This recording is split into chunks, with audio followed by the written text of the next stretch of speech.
Mm. Hi again, wrestling fans, and welcome to this week's edition of AIWF Ringside Wrestling. I am Mad Matt Carter, being joined as always by Hall of Famers Brian and Reagan Danzig and Stephen Hayes. Rick Diesel is on the way. He's working on it. I think he's had some technology issues, but he will be along shortly. Glad to have you with us. If you're watching on YouTube, do me a solid and hit that like and subscribe and ring that bell to show us you support the show. It is Cinco de Mayo, so happy Cinco de Mayo to you. Pull up if you got a margarita close by. Go ahead, and do your best Jimmy Buffett and blend up one, and try not to step on a bottle cap. If you do Should that, we have it every time we say this, take a shot of tequila? oh no, no, no! We don't. I gotta go. buddy. Yeah, I gotta go to the store for that. Yeah, I think you could probably get away with broadcasting on a podcast drunk, but that's like a big no-no as far as the FCC goes. And so I'm not even going to go down that route. I don't even want to test those waters. we listened to a podcast that's about drinking, and they drank on the show and stuff, because it's about like making a drink and drinking it, and they get drunk sometimes. Wow. They're called the Sloppy Boys. So Oh wow. Oh, okay. Let's see here. So we got a lot to go over. So let's go ahead and get into it. Let me get the slideshow going. No, don't want to do that. Make sure I'm clicking on the right stuff here. Video clip. Okay, we should be able to see the slideshow. Yep. Awesome. All right. So anyway, like we said, welcome to this week's edition of AIWF Ringside Wrestling.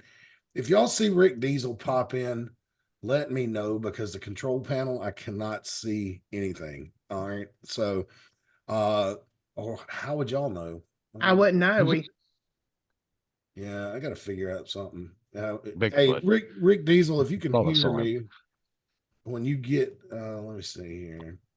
Send somebody a text message saying I'm getting ready to get on. So yeah, send us a text, and maybe it'll give me an alert. I don't know. The control panel is limited. But anyway, it's Cinco de Mayo. Happy Cinco de Mayo to you, everybody. Hopefully you're still conscious and still with us. You got work in the morning. You shouldn't go too wild. You can find us on Instagram, AIWF Mid Atlantic Wrestling, and Diesel 247 right there on your screen. You can also find me on X. I'm telling you, man, if you like seeing people getting hurt, people coming, I've got this. My Twitter account's a gold mine. You'll just love it. At Mad Matt Concord. We had some videos involving accidents with bulls this week. You ever heard the expression, you mess with the bull, you get the horns? Yeah, well, yeah, that's what happens. So check that out. We're over on TikTok as well. We've got two accounts there, AIWF Mid Atlantic and matt.carter.aiwf. So if you want to visit us on TikTok, I'm not really good at TikTok yet, and it might be going away. So I'm not going to like really invest in, getting too good at it if it's just going to be taken away soon. So I don't know. I mean, you'd be thinking about the government and effectiveness. So yeah, you can find us on AIWF Network, AIWF Ringside Wrestling on YouTube, and you can always send your hate mail to AIWF20@hotmail.com. If you've got any questions or anything, send those too. I mean, if you got something positive you want us to talk about, we'd be glad to do it. Or if you want to hear us tell a story about something that happened in the 90s or early 2000s that I probably won't remember, but Brian and Reagan might, and Stephen Hayes probably will. But anyway, so coming up, we are just a few days away. It's May 11th, Veterans Park in Mount Airy for our television taping. And we finally do have some match announcements, and we're going to go over those with you. But tickets are $7 for the floor, $5 for the bleachers. Bell time is at 7 p.m. And we're going to do probably try to get 4 in the can that night. And so I hope you'll join us. It's this Saturday at Veterans Park, and let's take a look at what we got going on. So, this makes me nervous for Ty Tyson. I don't know about you guys, Seth Clayton Burns has an offer for Ty Tyson, and we saw what happened last time when somebody didn't accept his offer. Thoughts, questions, comments, concerns, go. Well, I don't see. Well, yeah, you're right to be concerned because the last person who didn't accept Seth Clayton Burns' offer got a beat down, but and I don't see Ty Tyson accepting any offers from Seth Clayton Burns. But then I also don't see Ty Tyson easily falling into a trap either. So it should be interesting one way or the other. So I'm looking forward to this meeting. Yeah. If Rose Tyson has already been talking trash to Seth Clayton Burns, she's only got a little while left before she's no longer a minor. And I think those chickens are going to come home to roost. And I just hope I'm around to see it. I'm just, and this smart alecky kids are just not my thing. I think that's why I don't have any. Well, if she just levels it at Seth Burns, he probably only outweighs her by like 5 pounds or so. So she might could take him. She might could take him, but the people he surrounded himself with are some pretty dangerous individuals, and Yeah, that's true. And unhinged to say the least. So we'll see, but definitely going to be interesting to see what kind of offer. Seth Clayton Burns really making some noise in the Mid Atlantic right now, and I'm looking forward to seeing what this is. Look at this, boy! This is a match I didn't think we'd ever get to see. Oh man, both of these guys, JAC and David Parrish, kind of blame each other for the Fighters Club falling apart. And I'm telling you, man, I'm kind of lost for words. Brian Reagan, Stephen Hayes. I didn't think it would happen.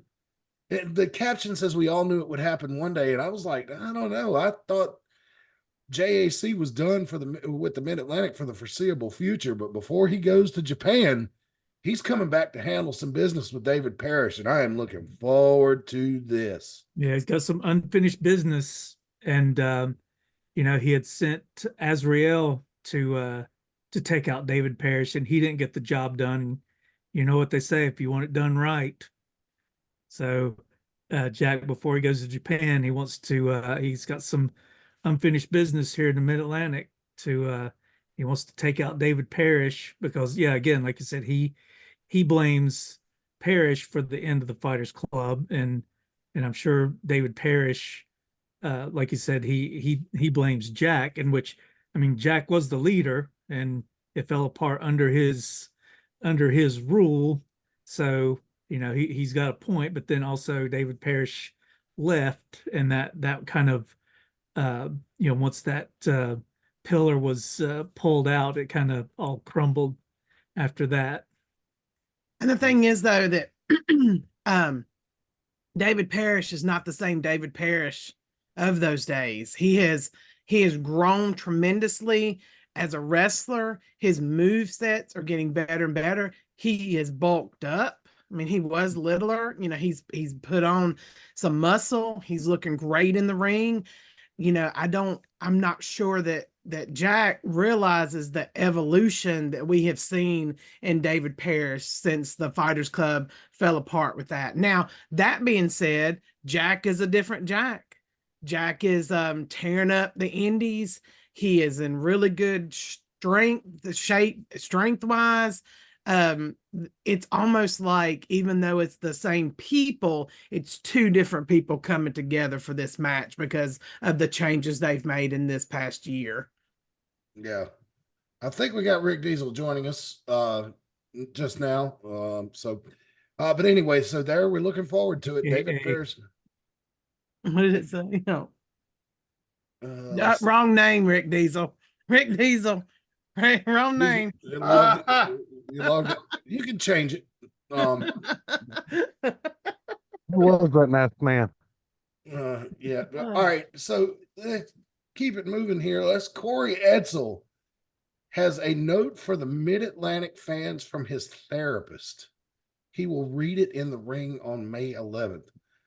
All right, if you had that in our game, drink now, because talk about not seeing something coming. You know, the fact that Corey Etzel has a therapist. Why don't you just suffer in silence like the rest of us, pal? Can you tell I'm jealous? Imagine if he didn't have a therapist. Oh my There would God. be I mean, my there God. would be a massive body count if he didn't. But yeah, to me, Corey is a master of mind games, and I think this is just another mind games thing by Corey Edsel. I don't know if it's a ploy to get another shot at the Mid Atlantic title, or if he has some other plan. But again, it'll be very interesting to see what he has to say. Yeah, I'm it looking will forward be. to it. Yeah. yeah. Oh, I feel like that ladder match probably changed something in Corey. I mean, it was so brutal. It was so just, they put their lives on the line, their hearts on the line. And even at the end of that match, like, you know, he went to shake Just Flash's hand, you know, so that, I mean, maybe this is Corey Etzel turning over a new leaf. You never know. Brian could be right. He's a mastermind, but then maybe he's seen the error of his ways. Maybe, I mean, who knows? I mean, you don't know with somebody like Corey Etzel. You don't know. Besides his therapist, nobody else knows what's in his mind. Yeah. That'd be very interesting. Right. And let's see here. And here's one that's interesting. One title will be on the line, but whose? So we don't know if this is going to be a television championship match or for the Mid Atlantic Championship. But it's Justin Flash and Mickey Fulp. And when this came out, I thought, that is not a match I was expecting to see. But I would definitely like to see it. I'd buy a ticket to see this match because it's just going to be so unusual. You know, I don't think these two have run into each other in the past, have they? Or maybe at another promotion, but not in the Mid Atlantic. Correct me if I'm wrong. I don't remember it. No. Oh, and by the way, I'm here. Got the name right. I'll be here for a little while. Don't know if I can stay for the whole show.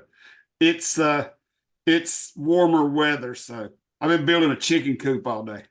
Oh, well, hey, the NASCAR race got delayed by a few hours because of rain, and it's just now starting. So this is going to be a speed dating version of Ringside Wrestling. That works for me. All right. The food truck's booked 5 days in a row next week. So holy God, that's it's that time of year. So I'll all be right. in and out.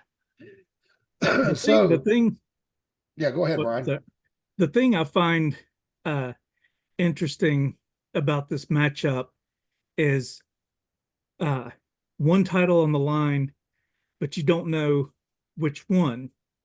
When you're a champion, it's a completely different mindset when you're going into a match than if you're a challenger. Mm-hmm. And so what strategy do you go in there with, not knowing whether or not you're defending your belt or you're going after the other guy's belt? And they won't know until they're both in the ring. Exactly. So you have to come up with two different strategies. It's like, okay, this is what I'm going to do if I'm defending my title. This is what I'm going to do if I'm going after the other guy's title. And so that is going to really affect this matchup. And it would be a good matchup anyway, just to see these two in the ring. But this whole spin of the not knowing whose title's on the line just brings it to a whole other level, and I'm really looking forward to it. Yeah, absolutely. It's gonna be crazy. Let's see here. All right. Let me stop sharing because I got another nice little treat for everybody. So JAC sent us some comments in, and I did check these because I knew he's got he's got a history with David Parrish. So something told me I better check this for the language before we got started. So I did, and it came back clean. Thank you, sir. I always he keeps it.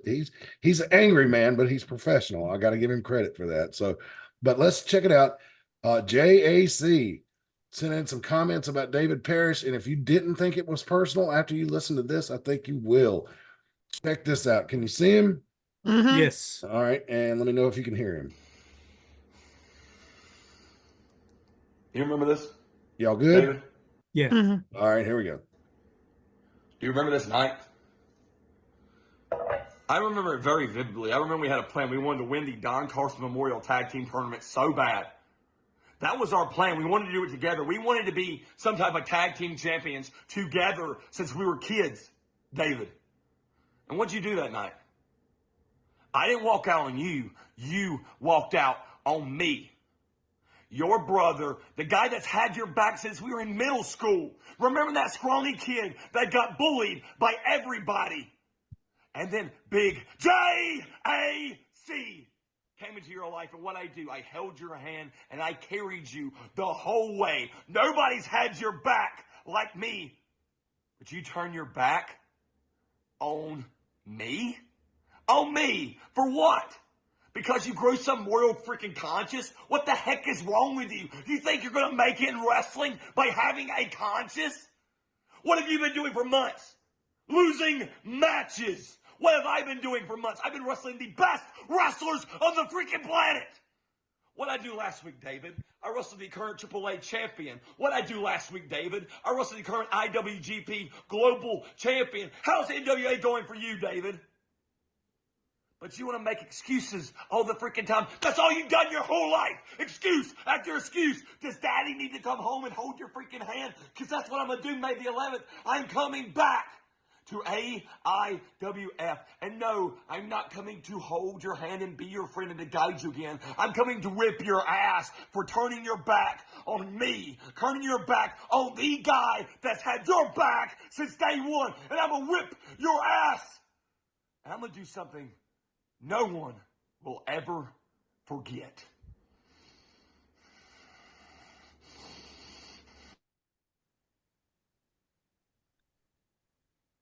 Yeah. No kidding. Personal.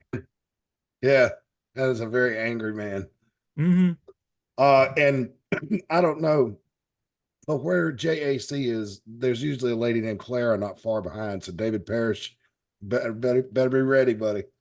Mm-hmm. Yeah, I don't care who you are, where you are, what your plans are that night. If you're a wrestling fan and you're not sitting at Veterans Park on May the 11th when this match happens, then you are going to miss out. Yeah. It's Definitely. there's just something about this show that's coming together. I know it's just, Oh, no. and it's weird. Yes. It's just a network taping. That's all it is. But so many weird things are falling into place. You know, it's like when I first come on, you guys were talking about this thing with Corey Etzel and the therapist. Holy crap. Why is Corey Etzel seeing a therapist all of a sudden? Or has he been and we just finding out about it? Well, Brian pointed out, or it may have been everybody kind of simultaneously pointed out, can you imagine how Corey would be without a therapist? You know, so. Yeah. So, and I don't know. And I don't know if you've discussed it yet, but have you talked about the Seth Burns thing? Yes. You got into that. What has he got in store for Ty Tyson? What could he possibly be offering Ty Tyson? That Ty Tyson, he's a former world champion. What could he possibly want that Seth Clayton Burns could give him? So I don't know. There's just something weird about this show. Like I said, again, I know it's just a network taping, but my God, it's coming together like one of these big shows. Yeah, it is. It's like all the stars are lining up. It really seems like it for this. Like something major is going to happen at this TV taping. So do not miss out, fans. Just because it's not a named show or PLE or whatever you want to call it, you know, like Spring Jam, you don't want to not come for this. This is, I have a feeling that there's going to be consequences and repercussions from this show that's going to last a long time, probably carry us to extreme content. Well, you know, speaking of big shows, we haven't announced it, and I I guess we'd go ahead and announce it now. It's only when is Deal with the Steel? End of August? Yeah. End of August, right? Mm-hmm. It's like a little over 3 months away. I guess now's as good a time as any to announce it. I mean, it's like I said, the stars are kind of lining up. So, you know,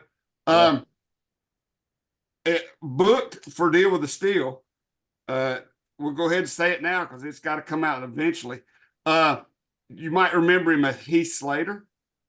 Oh yeah, I remember that guy. Yeah, from WWE. He will be at Deal with the Steel in August this year. What is he going by now? He just goes by Heath. Heath. Okay. Yeah. So that he's a man's got chocolate kids bar to now. feed. But I remember that. It was so good. they You know, were good. He is one of those guys that was really underutilized where he was really talented. You could tell that he put his heart and soul in what he was doing, and he was just at that time underutilized. I mean, he is a fantastic wrestler. I've seen him on shows on the indie, well, I mean, what you would consider the indie level.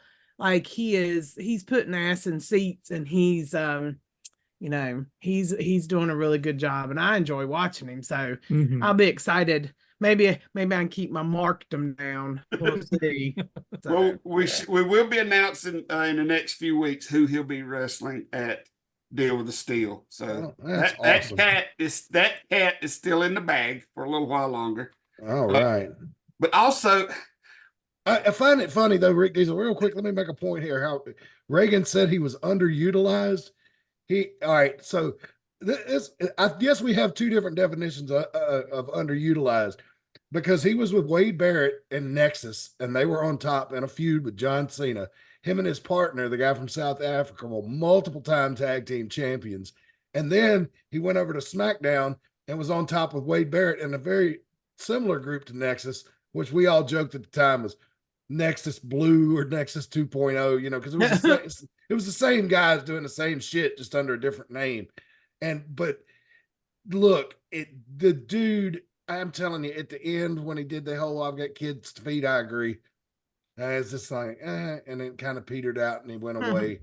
But that he was definitely one of those ones that was doing really well, and then for whatever reason, you see not just talking about him, but you see the same with Nick Namath now. Like, he was another one who put in all the time and the effort, and then he would get these pushes, and then it would just be, it's like Vince lost interest. Yeah, it was because it's him. It was Matt Cardona. Same thing. He would get all these really great opportunities, and then it was a shame because they had a lot of guys like that. So I'm excited to see. Hold on. I'm excited to see him in action. And excited to see what he brings, to the AIWF. I'm excited about this. And he's gonna have fun down here with us when he gets he here. will. Type of shit. And of course, the first time we bring him in, we stick his ass in a cage. Yeah. Let's see what he's got. Welcome to Mount Airy, baby. I got another. Now, you guys give me your opinion on this, because somebody else reached out to us over this past week. I haven't really said anything about it, because I'm a little on the fence about this one. I don't know. And I don't know if he watches this or not, but if he does, I don't mean this in a bad way, but I haven't found out what he wants to come in yet, but I'm not really sure he'll be worth whatever it is. So, if he wants to see me in a mile, kick my ass later, that's fine. But give me your opinions on Big Vito LaGrasso. Well, first of all, Mantar? No, Big Vito from ECW, bald headed. He was in WWE for a while. Yeah, Made him wear a dress. I thought he Did the skirt gimmick. Yeah. Oh, okay. I'm thinking too far back. Okay. Tagged I with Johnny see. the Bull. Yes. Okay. So See? there we go. See, if this panel has struggles knowing who he is, then his price is going to really determine. Because I know who he was, and I didn't say a thing, and I think that should speak volumes. Was he a member of FBI towards Yes. the end? Yes. Was He he? is a even good Tracy wrestler. Smothers was in FBI, so that's not a fair Tracy comparison. Smothers was a draw. Tracy Tracy Smothers was wonderful. Was Tracy. he was maybe not so much on the mic, but he was really him and he was a good hey, I wrestler. don't care, man. Him and the Rock and Roll Express kept Smoky Mountain in business. Oh for no, I 5 years. completely agree. Mhm. Completely agree. Even It's just- Cornette would tell you that, you know. Because But, the thug um, can't spell. See, here's my thing. If, like I said, if this panel had an issue with trying to figure out who Big Vito was, whoa, oh, I thought that was a shark swimming by. If this panel here has an issue with trying to figure out who Big Vito is, then now we've gone to cat porn. Don't get on the keyboard. Okay. Then But yeah, and his ticket, his price would have to be cheaper than the plane ticket from Florida. That's all I can say. is that where he's from? Yeah, I think it's Orlando or somewhere down in that area. Can he He bring seemed in like a super nice guy. Is little Guido still working? Like, I think he started back again. I mean, I I don't. think they have a new FBI with Guido managing, if I'm not mistaken. So I watched ECW and I had to, like, once you started talking about it, it's like, okay, I think I remember who that is, but I had to Google it. And then I was like, oh yeah, that's that guy. Not a good sign.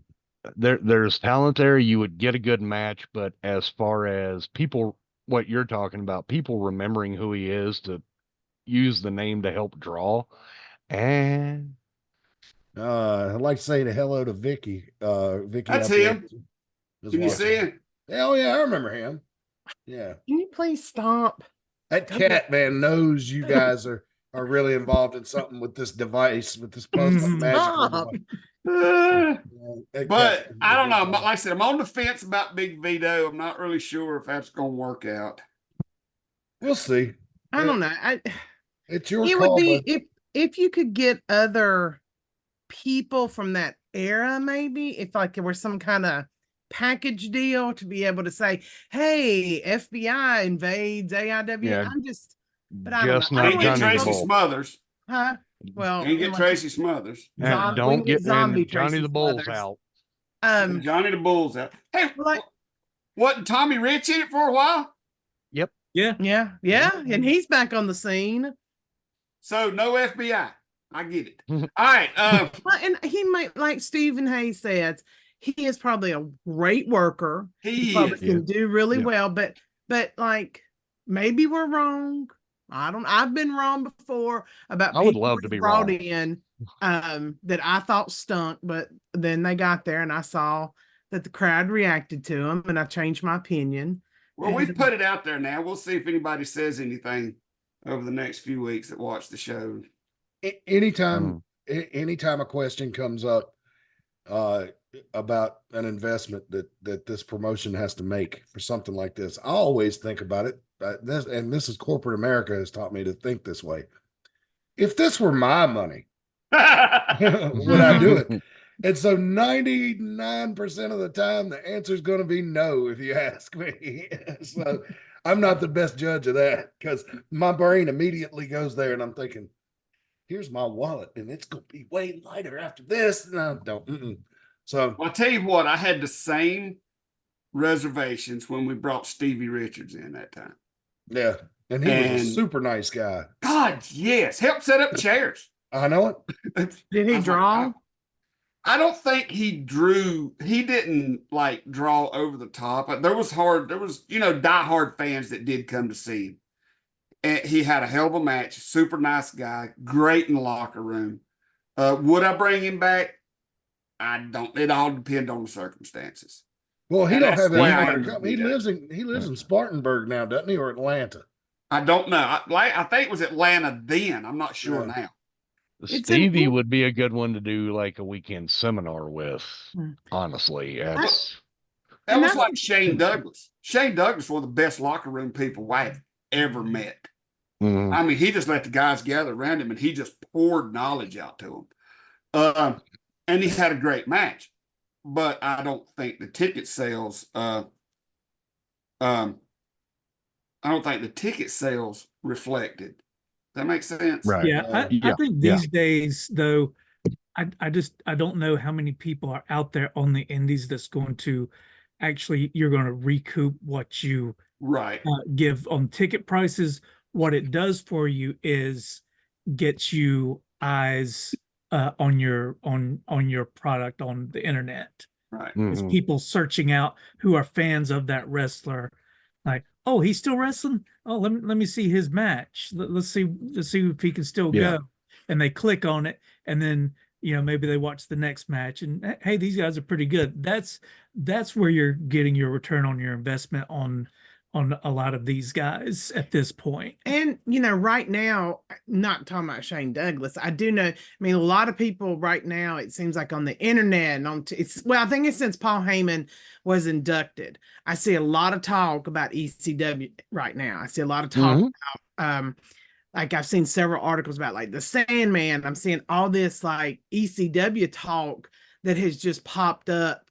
Like I said, since Heyman got inducted. So that's interesting to me. Like, are those guys going to start now being places and drawing? And we sat in on a Shane Douglas panel, right? Mhm. And it was really interesting stuff, but there were a lot of people. I don't know. See, I am a mark, so I don't like, I can't like I don't have Matt's brain about money. I just have like, I'm a mark. So Well, and that's the thing with indie wrestling. Now you can go out here and you can grab a. I mean, it's like with Heath coming in at Deal to Steal. We'll do it every once in a while. I don't think we need it. You know No, what I'm saying? It's more just like a treat for the fans. It's a treat for the fans. Now, there's a lot of groups out here that'll pack their card with names. I mean, just what I'm saying, till it's bulging at the freaking seams, and put 700-800 people in a gym and do somersaults because they think they're Vince McMahon. When does having 6 names on a card and drawing, I don't know. well, and and I I've mean, said that's this. only 200. That's literally 150 people a name. Something, Regan. Mm. Don't You know what I'm saying? don't call yourself a mark too much, because I paid Arn Anderson $60 for a picture of him and Brock, but Arn Anderson recommended Beef and Bottle on his podcast, and if you've ever eaten at that fucking steakhouse, you'd walk up to him and hand him $60 and say thank you too. Well, and yeah, okay. Best restaurant in Yeah. Charlotte. I would And I'd hand like Arn to bring- Anderson I'd like to bring $60 Brock for and- being Arn Anderson. I'd like to bring Brock and Arn to Mount Airy. I'd like to Well, bring you know who I keep Ricky telling you to bring and, in? and Carrie. Carrie, Carrie You know and what I'm Ricky. saying? These dads running around with their second generation with their sons working now, I think is a treat.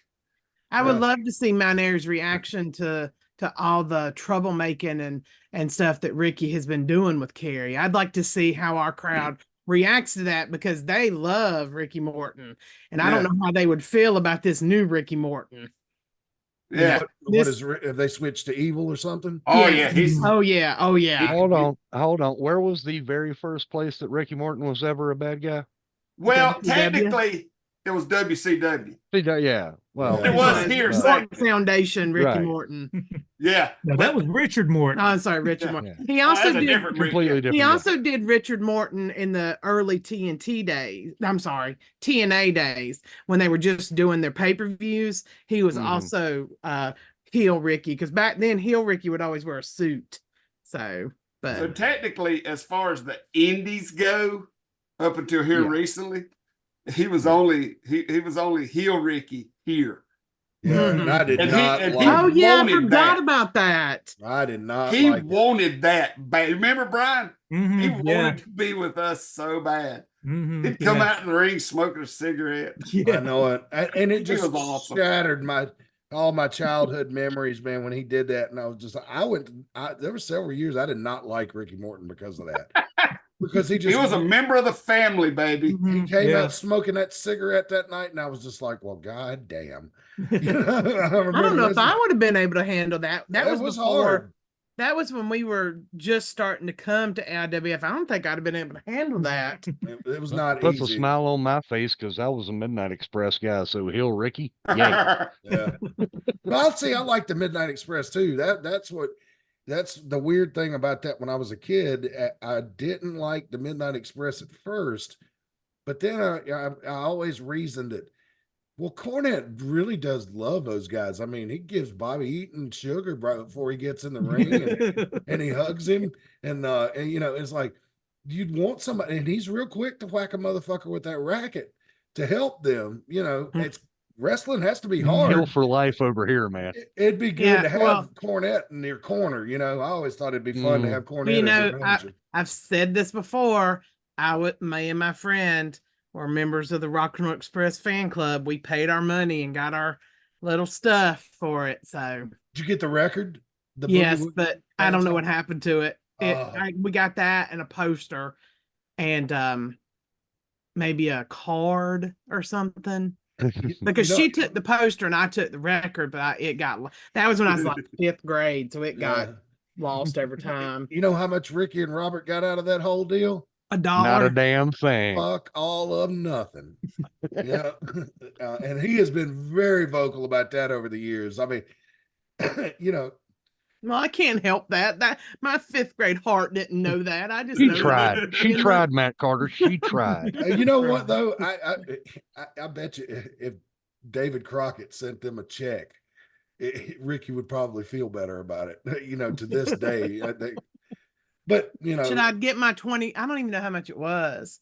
The next time I see Ricky, should I be like, here, I paid for the fan club when I was in 5th grade. I'll give you 10 on it now. You'd have a fan for life. He'd probably look at you and be like, well, it's a hell of a lot more than Jimmy Crockett ever gave us. I tell you, the Rock and Roll Express, I loved the Rock and Roll Express. Like that when Ric Flair rubbed Ricky's face into the I concrete, popped so hard. I cried. My little 8 or 9-year-old tears. Like I was, and then I love the Rock and Roll Express. Have you ever seen the cage match they had at the Bash in Charlotte that year? 1-on-1 Ricky, and it's on the Horseman DVD. Used to be on the network, but when they moved to Peacock, they lost some of that stuff. But Wonder if I'll be able to find it other places. yeah, you could probably just dig around. But it's in a cage, no commentary at the Charlotte Memorial Stadium, which I can't remember what they call it now. It's still Memorial Stadium, but it's got another name on it. But you want to talk about a brutal cage match, you know, and I don't think anybody in their right mind thought Ricky Morton was going to beat Ric Flair, except the 16,000 people that were in Charlotte that night, because Ricky Morton gave him a hell of a run for his money, and Flair beat the shit out of him. I mean, that match got gory. I'll tell you that. It really, really was. I'm going to interrupt here real quick just because I saw something in the Facebook chat from Chris Tenney about the Von Erich boys would be a good get also, as far as your second gens coming around. Okay. Kevin's running with them, ain't he? I think so. Run with them? I think he does. So. He was when they were in were they in Impact or AEW for a few things? I think they came AEW for one because Yeah. I know they teamed with Dustin that one night. Yeah, because I know that shit. Hey, Kevin, jeez Louise, was with him. The non-dead one. No one's still on here. All right. Before you guys get done, but I do want to say one thing before I go. The network's getting a new show this week. It's the UWE out of Anita, New York. Oh, cool. They're Welcome. That's exciting. I'm so excited. Yeah, so that with the God Almighty, what is it we all got now? Let me see. It's UWE's coming, and we still got UPW. They've been with us for a while, so yeah, keep an eye on it. That's coming. New show coming to the network this week. But anyway, I'll try to come back and hop on here again if I can get back done before you guys I can get back before you guys finish. All right. All right. Yep. Thanks, Perfect. guys. Break spot. Here we go. YouTube break spot. Let's see here. I So don't like my face keeps going blurry. Yeah. Amen. Yep. So, Premier Auto Detailing, they are hands down the best car cleaning service in town. And forgive me, guys, I'm going to kind of blow through this real quick this week because I'm really, really in a pinch for time. Best car cleaning service in town, 336-883-5722 for more information. Check them out. They do commercial and residential jobs around the Mount Airy, Surry County area. If you need that car cleaned up or you got a whole fleet of cars that need cleaning up, reach out to them. They can help you out and be very, very affordable. 336-883-5722 for Premier Auto Detailing. And then, of course, there's T's Creations Custom Apparel. They handle the merch for the AIWF Mid Atlantic, as well as custom-made t-shirts, sweatshirts, pullovers, whatever you need, they got. And they got random souvenirs, tumblers, like the front license plate, all that stuff. Great quality items. teescreations22.com, Tees Creations by Allied Apparel on Facebook, TikTok, Tees Creations. They do a lot of business on TikTok. And yeah, TikTok, Tees Creations, and also on Shopify. So check out Tees Creations. They are just all over the place and can hook you up with some great merchandise. We're putting the headlock on high advertising prices. $10 a month, you can advertise with us. Real easy. If you just need to do 1 week, it's $6. But yeah, AIWF Ringside Wrestling, and you get 4 reads. So if we take a week off, you're not going to lose anything. You're going to get 4 reads for $10. So join us. We'd love to have you. And we'll help you get your business over. We're geared toward helping out small businesses to self-employed. If you just got a side hustle, reach out to us. We'd love to talk to you. AIWF Mid Atlantic, AIWF, let's see, AIWF20@hotmail.com. You can reach out to us, or you can reach out to me or Rick Diesel on any of our social media. We'd be glad to help you out. All right. Today was Cinco de Mayo, but yesterday was Derby Day. And why are we talking about the Kentucky Derby on a wrestling show? Seth Rollins' hat. Yeah, No, because Becky's hat. Becky's hat, that's right. Yep. Closest finish in Derby history. And that horse on the inside, Mystic Dan, won by a flared nostril. I have watched a lot of horse racing over the years. I love the sport. I love horses. I've never been around them all that much, but every interaction I've ever had with horses has been positive. Especially the police horses at Christmas time with the tree lighting. I think they're awesome animals. Not too bright sometimes, but for livestock, they're really cool. And at a racetrack, they're really cool. I really love horse racing. That was one of the most exciting races I've ever seen. And I've been to the track in person. I know how to read the form. I know how to bet on them. I mean, it was something.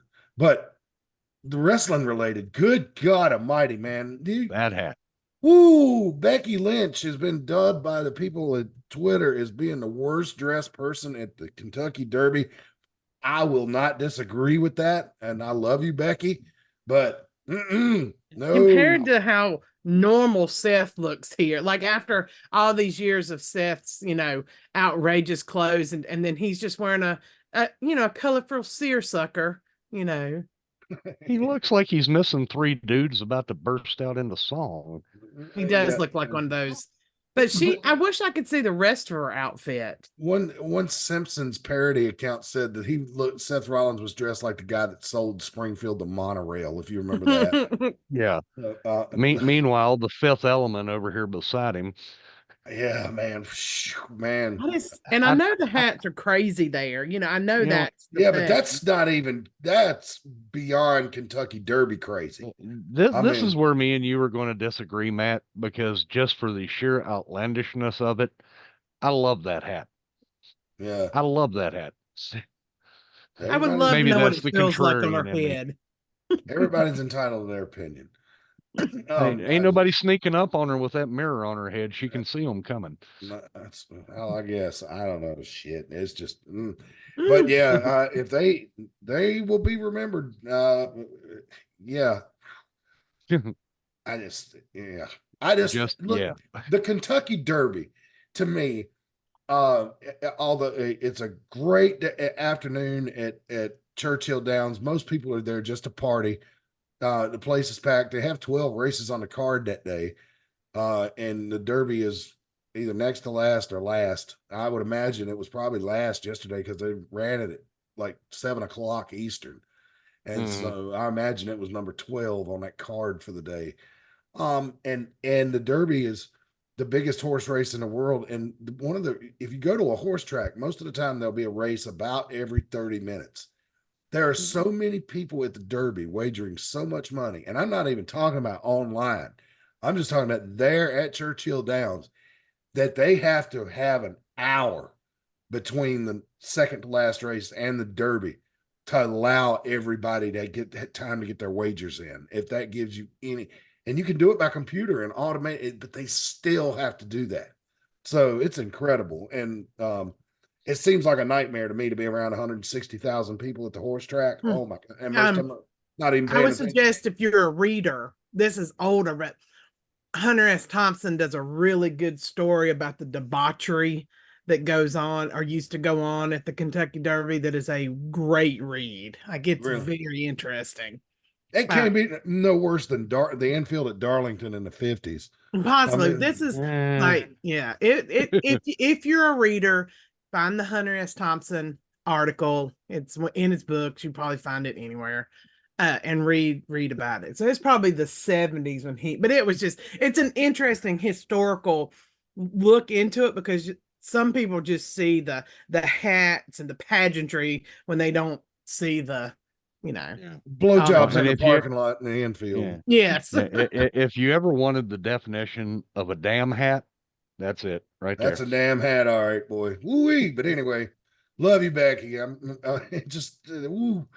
And again, we're coming your way Saturday, May the 11th, this Saturday night. All kinds of fun to be had at Veterans Park. We want you to join us. We're going to be hopefully get 4 in the can, as they say. And we got more great things coming out on AIWF Network and the AIWF Ringside Wrestling channel that you may be watching right now.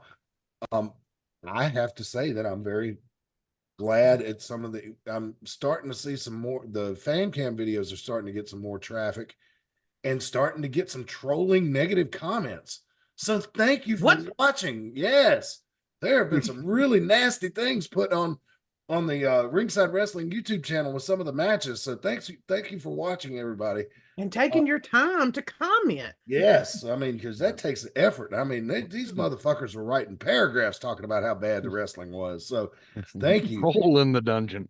Yeah, so thank you so much.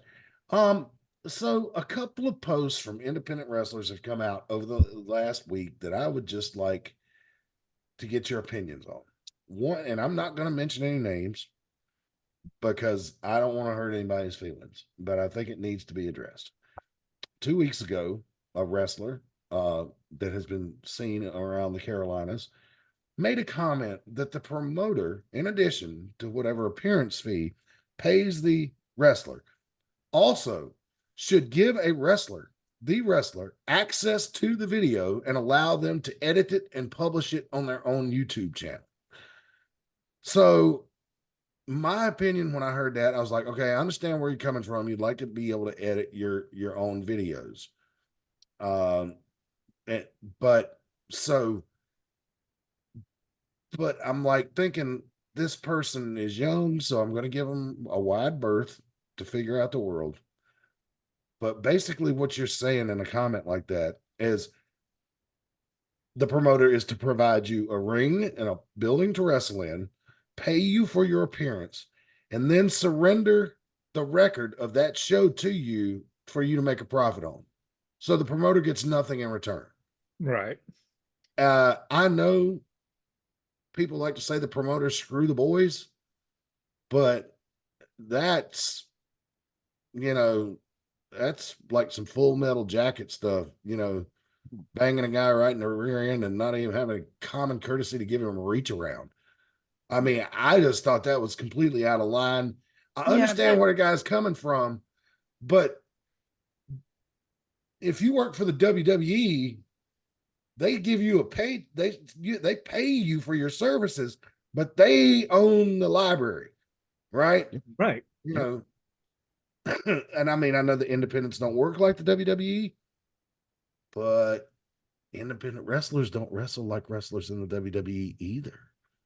Something for you to think about. Not everybody can do this shit at an elite level. So, If like- you want footage of your match, bring you a camera, edit it as you see fit, commentate it as you see fit, and distribute it in your manner. What the promotion does belongs to the promotion, and allow them to help promote you in their manner. And Yeah. and the other thing, like if you and just taking it down to bare bones, it's like you want a promoter to do well because you want fans to come to those shows. And the more fans that come to those shows, the more that reflects in your pay rate, right? I mean, Yep. what you would expect. So you have to allow the organization to get your name out there because, I mean, you may have, in most cases, the promotion is going to have more reach than your video. Wouldn't you say that in most cases? yes, In most cases. Yeah. Yes. especially this promotion. I mean, you know, for independents, we do okay. You know, we run one small town in Western North Carolina, and we have over 1,100 subscribers on the Ringside Wrestling channel. You know, God, hundreds of thousands of views. Now, this show doesn't do particularly well, but they love the matches. You know, they love the fan cam. So, you know, as long as I'm able to stand at ringside, you're going to be getting those fan cam videos, Yeah, ladies and gentlemen. And that's, you know, and like, okay, let's just say you need to let the organization, you know, show it first, and then maybe after it's shown, then maybe you could get footage and make a highlight reel out of it. I mean, I just, I just thought it was a greedy and not well thought out thing to say. But here's the thing. I know they want to edit videos and put them together because this is what's got to be driving it. Because Jay Malachi used to edit a lot of his videos, right? You know, and everybody is convinced that those videos is what got him recruited to NXT. I don't know that to be true. That is definitely the rumor going around because I've heard that. But but here's the thing. Jay Malachi edited videos were of him doing moonsaults and high impact elbow drops and all these crazy moves that showcased his speed, right? And they were edited, but no, they weren't edited to where anything was changed. What you saw, that quick clip, was really the way it happened in the match. So yeah, he may have chopped them up and put several things together, but what you were seeing was real.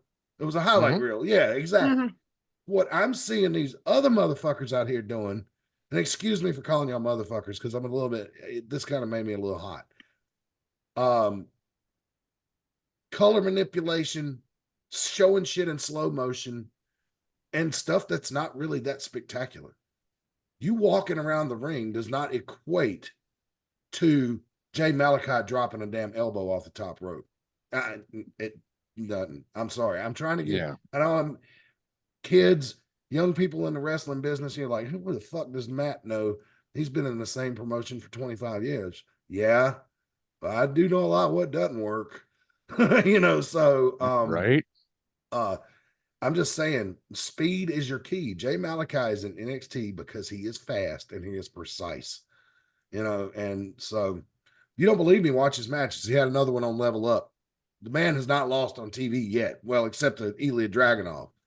But then Dragunov, after a week after he wrestled Jay Malachi, lost the damn title.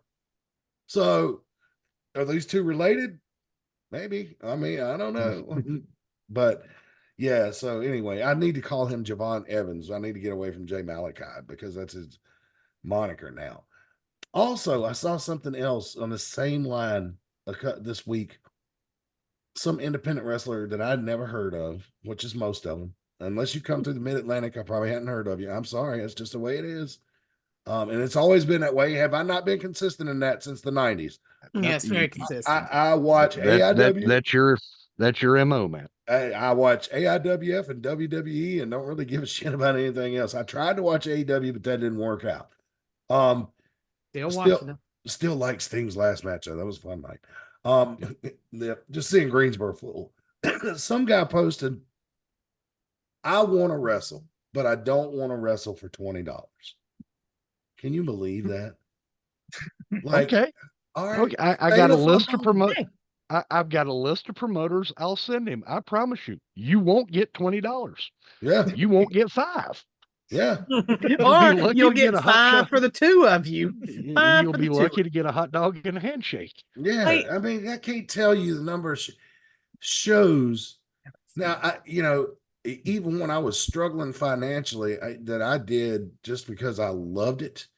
Like when I started doing track announcing and racing, I did it because I loved it. Money came after, and I don't get, still for my announcing duties. No, I mean, I exchange money with the promoter involved in this show and the sponsorship and paying for the Zoom membership. That's why we dropped the audio version of the program on podcast, because nobody was listening to it. And we were pissing away $35, $40 a month just for that feed. And it was just a waste. And so, the boys that are in the ring should be taking the bump, should be getting the money. But you coming along and you don't do a damn thing to promote the show other than maybe share a poster on your social media. You don't actively sell any tickets. You don't, if you bring friends and family, you look at the lady at the gate and say, well, they should come in for free because they're with me, and there's 80 people in the building that paid $5 to be in there, and you want $20, $50. You want to be a $50 guy? I'm sorry, it's down like Jimmy Love now. And you telling me you a $50 guy? Like, really?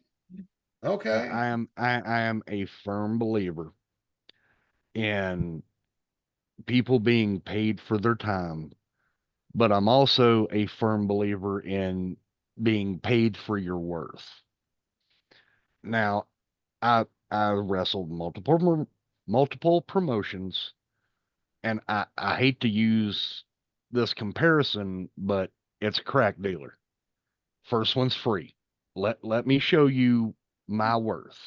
If you think I add something to your show, you can bring me back. We can negotiate a price from there. And that's in an area where I've never been and they don't know me. I could come back to Mount Airy, Burlington, pick a small town in North Carolina that we've run or people I know have run.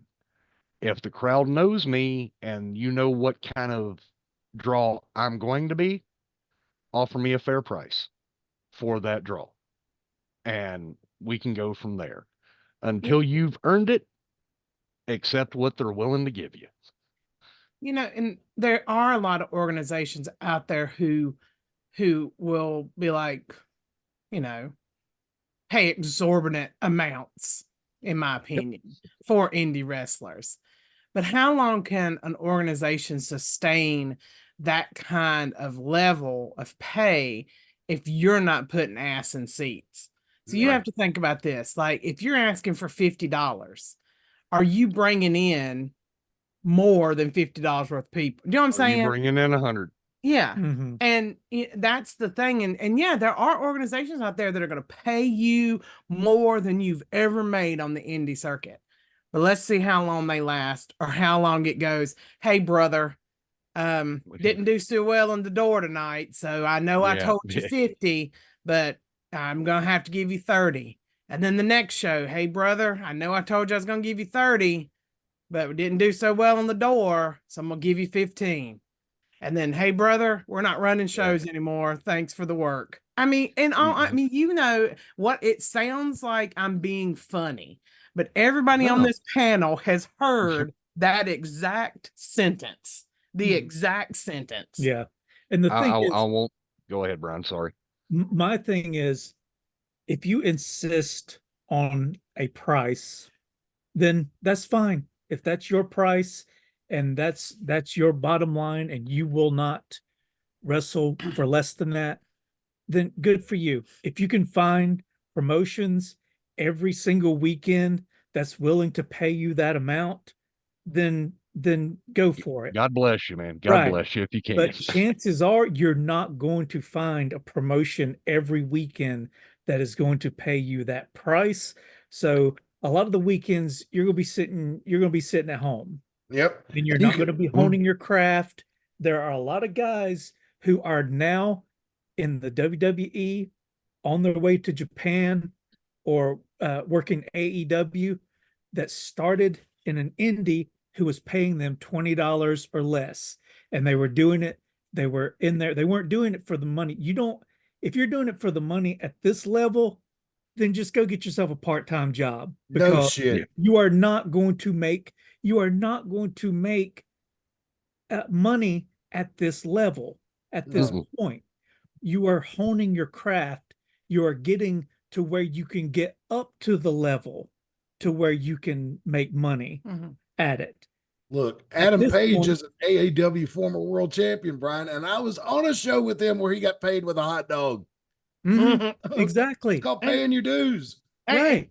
That's exactly what it is. And I know times have changed. You know, I will say that times have changed over the past 15 or so years, maybe, you know, that a hot dog and a handshake is frowned upon.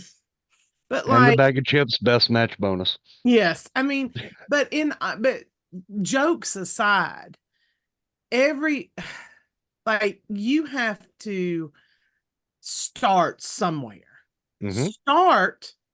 Start at your 20, hone your craft, like Brian said, put in the work, get in the gym, just like we see JAC in the gym. He puts up pictures of him in the gym every single night, every single day. Yep. And like, you got to put in the work. He Mhm. put, not just him, but just like Adam Page, all these other guys, they put the work in. They put Adam chairs Page out. moved. Let's not forget Adam Page moved to a foreign They country. put chairs up. Yes. So did the Bravados. They went to Japan. And Okay. and I'm Andre Chase Yep. Hughes running strong in Mhm, NXT. I'm about to put something over because my boy Ace is in the chat. Hello, Ace. Wheeler Yuta Oh yeah. starts in Myrtle Beach, South Carolina with my boy. Probably one of his best students, and that is no offense to Joey or Mason or any of the rest of the kids. Went to college, hooked up with Combat Zone, trained up there. Hooked up with Chikara, trained up there. Got to what I like to refer to in that category of super indies of Mhm. AIW. The guys took Yuta with them. He got on those shows. He got seen. He got ring time. He got knowledge from people who have been in this industry a long time, put in a lot of miles. Got seen. What happened?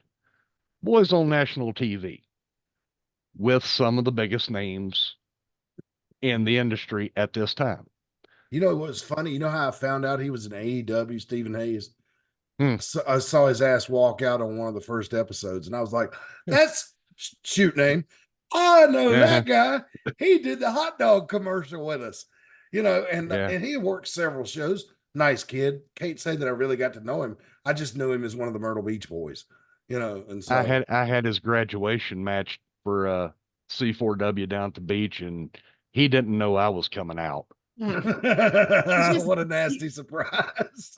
I mean, and to put it in real job terms, you start. I mean, I don't want to say the bottom because that's not. You start at Entry level. You set entry level. Yes. Put in the work. You put in the work, and then you get to that higher level. But you Mhm. have to be willing. You have to be willing to put in the work. And I would be curious if the people that would post in this actually put in the work, or in the gym, or in the training facilities, or early to shows, and working on, working out before the show. Are they offering to do anything to help learn about the business? Are they doing those things? Because wrestling is just a part of it. Wrestling is just a part of Mhm. it. You have to know the business of it. Mm. You have to know how to put a ring together. I mean, maybe you don't have to do it every single time, but I mean, Oh, that's one thing I love about the Mid Atlantic right now. We run the same building. The Mhm. ring Oh, stays yeah. up. We Yeah. don't have to take it up, loosen the ropes, and go home.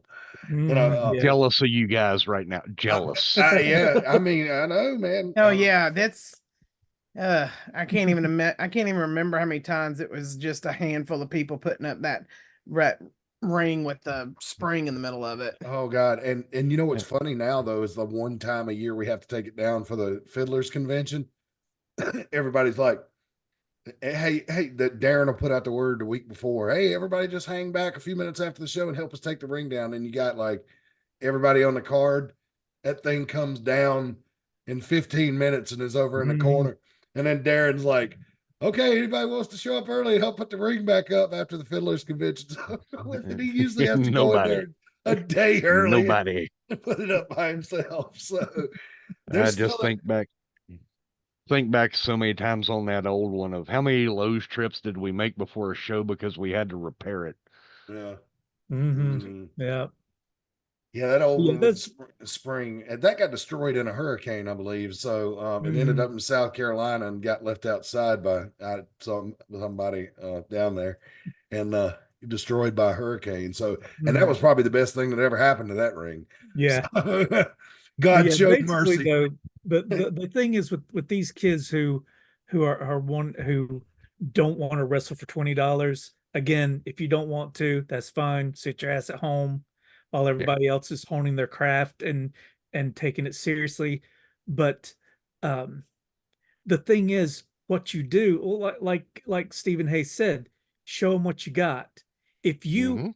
if you go out there and draw and the people and you get pops and you get yourself over, if you then go to the promoter and say, hey, can I get a little bit more than likely Yeah. he's going to say yes.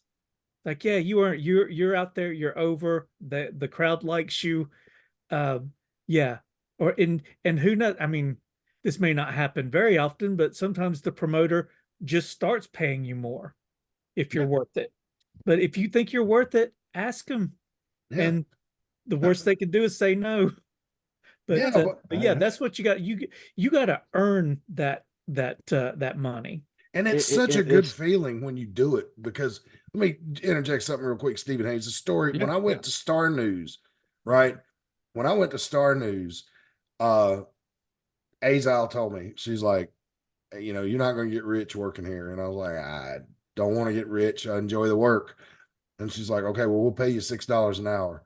And I was like, okay. And I worked there. And after a year and a half, Charles came up to me one day and he said, I told you you'll never get rich here, but you are held, you bust your ass and I'm gonna bump you up to $7 an hour. Now I had another job that I worked full time that paid my bills, right? My shoot job. I just was doing Mhm. Star News as a hobby. But man, when he gave me that raise to $7 an hour, my heart almost exploded. I felt so good because it was like it wasn't the money as much, it was the fact that he was acknowledging I was doing a good job. And yes, you can't pay people much at a TV station because all that equipment you have to use to run the station gobbles up all your money. You can't, unless you're at a you can ask Johnny Blast. Unless you work for a network affiliate, in a big city, there is no money in a television business, and it's the same way with wrestling. You got to pay your fucking dues, man. Sorry, No, No, no, and you're it's good. true. It's like, and like I said, it's way past the handshake and a hot dog time. mhm. And Steven said, he Yeah. hit the nail on the head that yes, you should get your time, compensated for your time, but you also have to be realistic. If you're going again back to jobs, like you graduate from wherever, and then you're like, you got to pay me $60 an hour. No. It's not going to Yeah. happen. You gotta, and I mean, It, it's Well, just, wrestling is like a real world job. It's not, but it is. mhm. You are paid based on performance. Here is your minimum wage. Oh, wait, you exceeded all our expectations. Have a raise. yeah. You know, Do you Mhm. walk in? and, Do you and, walk into a and- McDonald's or a Wendy's and go right to being a manager with no experience? right. No. No. And now here's the other joy of professional wrestling. Those class in session, boys and girls. There are ways to supplement your income. Oh, wait, do we not have access to a place that prints t-shirts? You can buy a shirt. You can get shirts to sell, photos. Set up any little knickknack on a gimmick table that you can sell Oh for my God, $1 please put, because we're going to have small kids in the yes, crowd. get Mommy, let me something that get has that. lights on it and sell, Right. sell. Yes, as a Lights matter of or it fact, makes noise. as a matter of fact, you can if you're looking for, I know a website where you can find stuff like that that will easily sell, like Reagan's talking Mhm. about. So if you're out there and you want ideas for some gimmicks for your table, come and see me. And there's some people that hang around the Mid Atlantic that I'm not going to mention names because we keep money stuff that we know that will make money kind of tightly gripped, but we will help you out if you wrestle for us. You just got to He take the died. initiative. Oh, Yeah, my internet. well, just think about, okay, just to put this in a perspective of, because people are like, well, I'm not going to sell no bullshit. Like, think about Casey Fox. Think about her gimmick table and all the stuff she had on it and how much it sold. She had those hats with the lights on them. She had all this light, and every little girl and boys were in that crowd, and they came and bought stuff from her table that was like that. Yep. Dare And you to go No. find some lucha masks, put them on a table, watch them go like fire. Yep. Yeah. So Makes me think. we're celebrating All that. right, it's a memory. I gotta move on from this because Oh. we got other topics Right. to cover. Oh, But God, section's over. but we got we're getting close to the third anniversary of this show. Started it in 2021 in July. And just got a message from Buddy Flowers saying he stumbled across us and saw we were doing something to promote the show, and he sent us a promotional video. So thank you, Buddy. I'm glad to have you. We do the show every Sunday night at 6 p.m. 5:30 or 6 p.m. and it airs on YouTube. So although you're almost 3 years late to the party, I'm glad you're here. And Well, yes, I'm taking this chance to rib Buddy Flowers because I don't get to talk to him much, and I love the kid. I think he's awesome, and so that's how you can show how I show you I care. I needle you, and so if I'm not talking about you or talking to you, I'm probably at a stage of indifference. Kevin Phoenix is one of my favorite people in the world, and he knows that because I try to make his life a living nightmare when I'm around him. So, yeah, I have argued with Kevin Phoenix like cats and dogs since the day we met, but he's actually one of my favorite people in the world. Rick Diesel actually had to tell him one time, dude, if Matt didn't really like you, he wouldn't say shit to you. Like, I mean, it says a lot that he messes with you as much as he does. And I was like, that's nice. I never thought about it that way, but okay. But yeah, thanks, buddy. So would you guys like to watch? time does go slower for people with his hobbies. So, So 3 days, 3 years is like 3 days to him. All right. So anyway, y'all want to see his promo video? yes, please. All right, so let's take a look. This is Buddy Flowers, a video he just sent in. So I have not checked this for language or anything. So if anything happens here, it ain't my fault, but I don't think it will. All right, here, let me adjust the volume so it doesn't blow your eardrums out. And here we go. Action. You know, dudes, it's been a while. And this year in the AIWF hasn't really gone like I thought it was going to go, you know? If you've been around, And you know, the last time you saw me, I was in the ring with Corey Etzel. Now, Corey is one of the top guys at AIWF. That was a big opportunity for me. A big opportunity for the Cruiserweight Champion to show that he can hang with the top guys in AIWF. And I was this close to showing everyone that I've got what it takes. But things folded, how they unfolded, and Justin Flash inserted himself. And I'm not mad at him. But in that moment, I can't act like I wasn't disappointed. So I had to take some time away. I knew my big man, JT Moss, and my new recruit, Metallico, could handle things while I got my mind straight. And I'm glad I did, because I realized that my higher calling, there was a veil in the way. I was blinded, and I didn't realize that this was only the beginning. No, there is a bigger prize for me. There is a bigger prize for my brothers. This is just the start. And I'm glad I went away, took the time to realize what we have to do. You see, May 11th, this weekend, Mount Airy, North Carolina, it's just going to be a taste. The start of something new for the higher calling. And then come June 1st, at Extreme Content, we make a real statement. So, whether you're a friend or a foe, remember, you follow the flower or you fall behind. See you soon. Very interesting. Words from Buddy Flowers. Indeed. I'm gonna make a real quick call back to our little last segment. Kids, that's how you get paid. Yeah, send in promotional videos for us to put you over. I mean, yeah.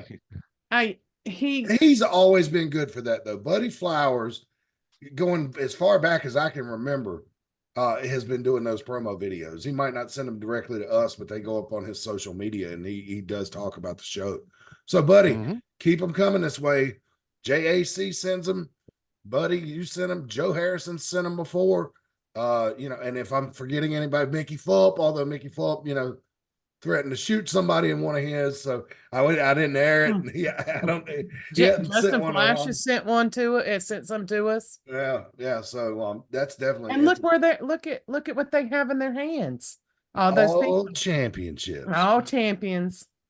That's how you get paid. All champions. And that's how you get booked other places too. I mean, so, as I said, all works together. All works together. That's new focus, buddy. I'm just checking. I'm just checking the format. I was gonna say he's this new serious buddy is I'm excited to see where he goes, because I've seen him grow into a very talented wrestler, and he's another one who has evolved over the past year. And this new serious buddy, I'm excited to see where he goes. Yeah, because he was right. He went toe to toe with Corey Etzel, a guy that outweighs him by over 100 pounds. And there were times in that matchup when I thought Buddy had him, and who knows what would have happened if Justin Flash hadn't have come out in that match. And again, like Buddy said, he doesn't blame Justin Flash about that, because again, he's a champion, and what if somebody stole his title? He would be just as mad. So but again, it's it kind of leaves it up in the air what would have happened in that matchup if Justin Flash hadn't come in and attacked Corey Etzel. Yep. Well, and more questions that have to be answered, that's for sure. All right, so let me do our last ad break, and we'll go on to our last topic. Okay, branch management. It's landscaping time. It's getting hot, everybody. Things are starting to grow. And so you got to handle this stuff. You got to get these potted plants up, hanging basket plants up on the front porch. You got to get your grass cut. you got to take care of all this stuff. And branch management, if you're in Mount Airy, has got you covered with all these landscape and decorating ideas, from hanging baskets to lawn care work, pressure washing. They got you covered, all of it. And all you got to do is give them a call, 336-648-2487. 336-648-2487. Tell them we sent you, that AIWF Ringside Wrestling sent you. Free estimates. Those are the best. Anything free. And they will take care of gutter cleaning and all that kind of stuff for you. So that's gutter cleaning, not so much this time of year, but I mean, unless you just have never done it before and the leaves are like the consistency of freaking molasses, then you better get that taken care of. You're going to have some issues when thunderstorm season gets here. 336-648-2487 for branch management. And again, be sure to tell them that AIWF Ringside Wrestling sent you. There is another plug for YouTube. I don't know how that got there. Slides are a little mixed up. T's Treats is our concessionaire. You heard Rick Diesel earlier say the food truck's going to be out and about 5 days this week leading up to the wrestling show. If you want to find out where they're going to be, 336-755-8204. My favorite's the hot dogs. Reagan likes the chicken tenders. Brian, do you have a favorite off the food truck? Brian's running back to answer that question. Brian, do you have a favorite food off the food truck? Chicken tenders. Chicken tenders. Okay. And their chili is also to die for. Oh, I know. I'll get it on the hot dogs. And I get it on my nachos. Oh, so good. I bet you that is good on nachos. You got to get them. The cheese and chili on the nachos. Yes, sir. You will. Yes. I'd have to get them before the show because I can't announce and film and eat finger food all at the same time. I tried it before and it didn't work. It's very for my job, I have to eat it during intermission because I can't eat those things and make the show look good on camera. So yeah, plus electronics and hot dog chili don't go good together. No. So don't mix well. But yeah, she's got the frozen bananas too. It's been a big seller for her. And but yeah, check them out. T's Treats. They're the best concessions in wrestling. Prove me wrong. All right. And we'll be seeing them Saturday night at the show. Now, Brian and Reagan, you mentioned you watched part of Backlash. Mm-hmm. This was the part of the show where I was going to, take a look at some of the pictures, but I don't want to spoil it for you. Yeah, because people are probably watching it today because because what time did it come on live? 1 p.m. 1 p.m. So in the East, yeah. Yeah. So because I didn't know exactly when it was because I knew it was this weekend and I just started watching the replay. So, So you've seen the opening match, the street fight. God damn, I'm sorry. Jesus, that was the best. It was. I don't know if things in France are a lot more laissez-faire when it comes. I know that's a French word and that's where that comes from about that kind of stuff. But man, the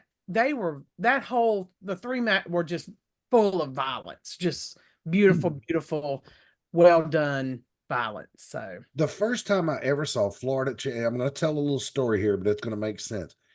The first time I ever saw Florida Championship Wrestling when I was a kid, I was at my Uncle Glenn's house, and he was trying to tell me that Florida Championship Wrestling was more exciting than Crockett Promotions, which I didn't want to hear that. I didn't want to hear that shit because Crockett Promotions was the home promotion, right? And they came to Greensboro. But anyway, he was like, just watch it for a minute. And it came on and they went right to a video of the ring filling up with guys and bodies flying everywhere, the bell ringing, ding, ding, ding, ding, ding, ding. And he's like, look, they're already fighting. They're already fighting. The show ain't even on yet. And they already fighting. And so anytime a show kicks off with that level of violence, because as soon as both teams got in the ring, Tama Tonga and Kevin Owens went nose to nose, and it was on. And so that wild fight broke out, and I'm sitting here watching it, sitting in my chair watching it. I'm like, all right, championship wrestling from Florida. They already fighting. And anytime a show starts off like that, that's you will hear me say those words. And it descended in. Nick Aldis came out there and I thought he was going to make them leave and come back out later. And he was like, oh, no, just throw the rule book out the window. Have at it, boys. And it turned into, if ECW was being done in its heyday by high quality trained professionals with a ton of know-how and experience, Holy shit. It was violent. It was great. It was. And Yeah. I'm not the biggest, I don't like furniture matches all the time, but that one was put together well and executed as same. I mean, it was just fantastic. Yeah, it was. I was shocked, and I was just like, I don't know if this is the new era or if this is because like, I just don't know. Like, I'm excited to see when they bring it back home if this type of thing, because I mean, not to spoil other matches, but in the other matches you saw a lot of things being done on the outside of the ring, and it's something different. It's something different for the people who viewed WWE in the past, what, 5 to 10 years, wouldn't you say? Yeah. Yeah. So- Reagan, Brent, have you two got to Jay's match yet? Yeah, I just finished it.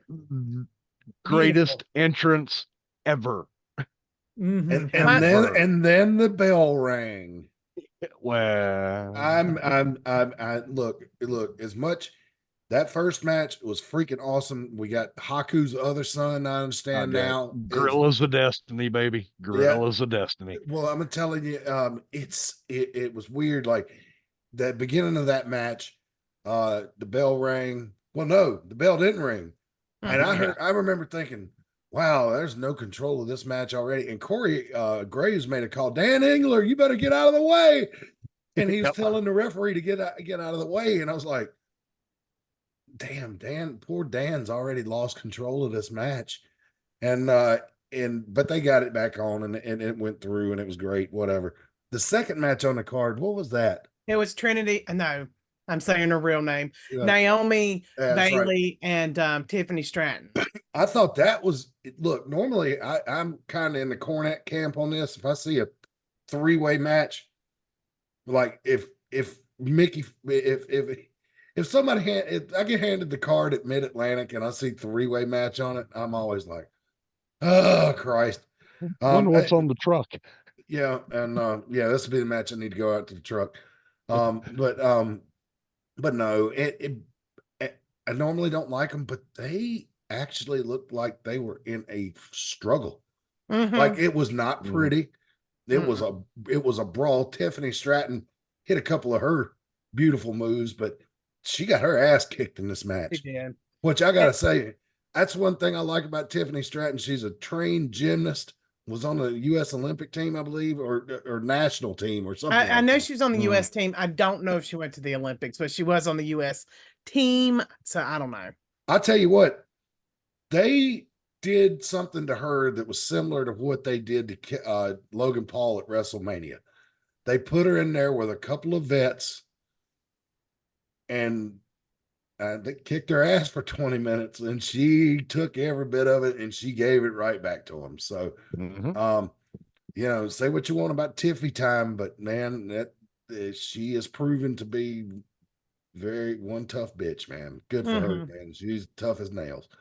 And to have that look, you don't automatically, most people are going to assume, she's just a pretty face. She gets by on her looks, and no, she's the no. only. She's the only person I've ever seen do a springboard back elbow like that it actually looks like it would hurt. Yeah, well, except for the Great Muta. Now, well, I mean, yeah, but I'm talking about like in recent here. Maybe I'm talking. Well, women wrestlers. So sometimes they look very weak. Tiffany, all of her stuff looks good. She's not hit that moonsault a couple of times, not square. But I can tell that was probably just nerves when she came up to the main roster, because every time I've seen her throw it in the last month, she's hit it square. And she's landed it on 2 people at the same time a couple of times. So that to me is amazing, because she measures it when she's still on the ground and then does not look when she goes up the ropes. It's fantastic. It rivals Kurt Angle's crazy moonsault. But Kurt Angle, she's so straight. Like her body is just yes, it's square. Like they used to tell you when you hit the pads in football, hit it square. Like Kurt Angle was always go for distance, and that was impressive. But he would fly so far that even if he didn't hit it square, you're just like, yeah, but he jumped 3/4 of the way across the ring. Who gives a shit? And, it was impressive. She hits that motherfucker square. And so just impressive as hell. So good for her, but I'm glad Bailey won. Because Yeah. Bailey is not the Bailey she was 10 years ago. And I don't know how much longer Bailey is going to be able to keep going at a top level. And I'm glad to see her on another run. Let her have the run. Yeah. Yeah. Because I mean, one of these days, one of those knees is going to go or something, and she's not going to be the same. So enjoy it while you can. You get about 10 years on it. I know they say, I always think it's about 10 years on top if you're able to maintain it before the injury bug starts biting you. But they don't wrestle every night now. They just wrestle TV in the weekends. So that's why you got like guys like AJ Styles and Randy Orton still wrestling, because they're not taking as many bumps and getting hurt. So Jey Uso and Damian Priest were next.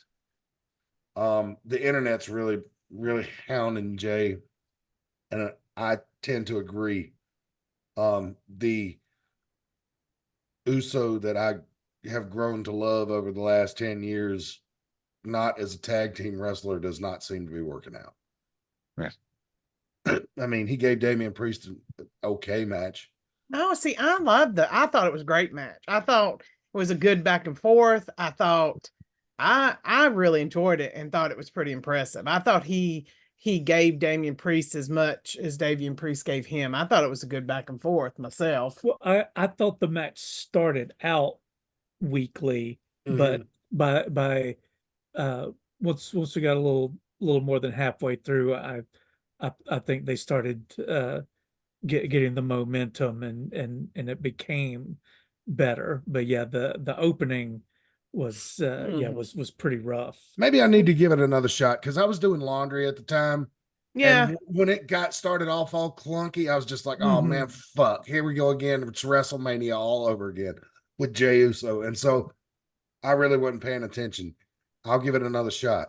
And I'm interested to see where they're going with Judgment Day after the end of this match. I mean, like you said, don't want to give everything away, but there's some interesting things afoot with them, I think. So there I don't want to play spoiler for you guys. You guys know who won everything though, right? Have you heard the results? Okay. No. I know about the women's tag belts. Yeah, okay. So let me talk about that, because that was something else Dan Engler was involved in, and that's the referee. And you have Reagan has said that she thought on this program before Bianca Belair was overrated. I do not disagree with that. Bianca grew up in Knoxville.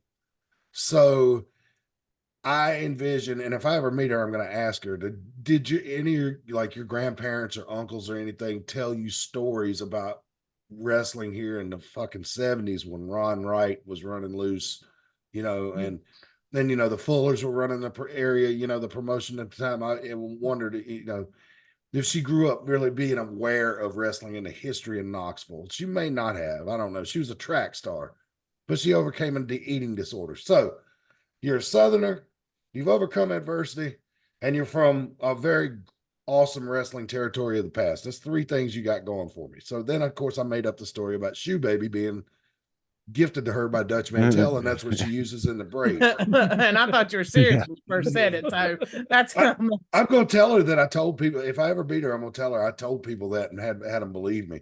And I might even email Dutch Mantel and tell him I've been telling that story. Dutch would pop. Dutch would pop.